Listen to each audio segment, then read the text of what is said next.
There is something deeply wrong with the bread on your table. For thousands of years, bread was called the staff of life. It built civilizations, fed armies, sustained families through brutal winters. But today, that same bread inflames your gut, spikes your blood sugar, and leaves you hungry an hour later. In 1324, outside York, England, the average peasant ate 2 to 3 pounds of bread every single day. It was 70% of their calories. These were men hauling stones, plowing fields, building cathedrals that still stand today. And they thrived. No diabetes epidemic. No gluten crisis. No inflammatory bowel disease. Fast forward to today, 1 in 3 adults is pre-diabetic. Celiac disease has increased 400% since the 1950s. Millions suffer from bloating, brain fog, joint pain, chronic fatigue. So what changed? Not your body. The bread itself. Medieval bread had 3 ingredients: flour, water, salt. Sometimes a little yeast. That was it. The wheat was different too. Einkorn, emmer, spelt, landrace varieties adapted to local soil and climate. They were diverse, resilient, and digestible. Einkorn had only 14 chromosomes, with weak gluten that was easier to process. Stone mills ground the grain slowly, preserving fiber, oils, vitamins, and minerals. Fermentation lasted 12 to 24 hours. Wild yeast and bacteria transformed the dough, breaking down gluten, neutralizing phytic acid, reducing lectins. By the time bread went into the oven, it was nutritionally transformed. It released energy slowly, kept you full, and nourished the body. That's why peasants could work 12-hour days in the fields.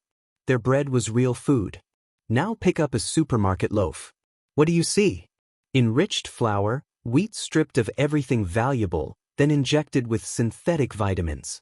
High fructose corn syrup, soybean oil, mono and diglycerides, calcium propionate, azotocarbonamide, a chemical also used in yoga mats. Modern wheat was bred for yield, not nutrition. Semi-dwarf wheat introduced in the 1960s altered gluten proteins, increased starch, and ramped up compounds that block nutrient absorption. Roller mills strip away the bran and germ, leaving pure starch. Flour is bleached with chlorine gas. Dough is mixed, risen, and baked in under 3 hours. No fermentation. No breakdown of anti-nutrients. The result? Bread that looks like bread, smells like bread, but behaves in your body like pure sugar. Its glycemic index is 75, higher than table sugar. Your blood sugar spikes, crashes, and leaves you hungry again.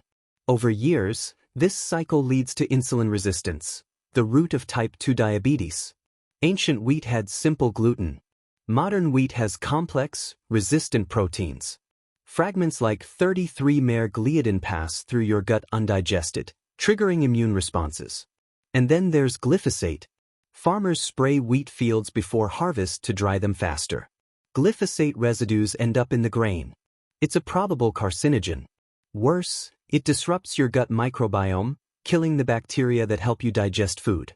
Medieval wheat never saw chemicals. It grew in soil enriched with manure and crop rotation. It was harvested by hand, stored clean, and baked with patience. Nutritionally, the difference is staggering. Heritage wheat contains more protein, antioxidants, omega-3s, and minerals. Modern wheat sacrificed all of this for shelf life and yield. The real secret wasn't the wheat alone. It was fermentation. Medieval bakers used wild sourdough cultures, kept alive for generations. Lactic acid bacteria broke down phytic acid, lectins, and enzyme inhibitors. They made minerals bioavailable. They softened gluten. That bread didn't just fill stomachs. It delivered protein, healthy fats, B vitamins, minerals, fiber, all in a form the body could process without inflammation. That's why peasants thrived on bread. It was slow food, real food, and it worked. After World War II, everything changed. Wheat was bred for yield. Mills were built for speed. Fermentation was replaced with instant yeast. Bread became cheap, fast, and shelf-stable. But the cost was hidden. Since 1960, diabetes rates have exploded. Autoimmune diseases have surged. Obesity has tripled. The food industry blames you. Says you're weak, sensitive, disordered. But the truth is simple, you're reacting normally to an abnormal food. Medieval bread didn't need a warning label. Yours does. So what can you do? 1. Find bakers who use heritage wheat, stone milling, and long fermentation.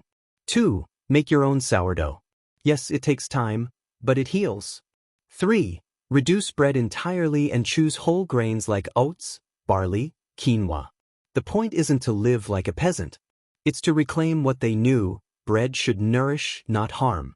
Medieval bread was a superfood not because it was magical, but because it was left alone. Grown in healthy soil. Milled with care. Fermented with patience. Baked with respect. We traded that for convenience. And now we're sick. The secret wasn't lost. It was buried.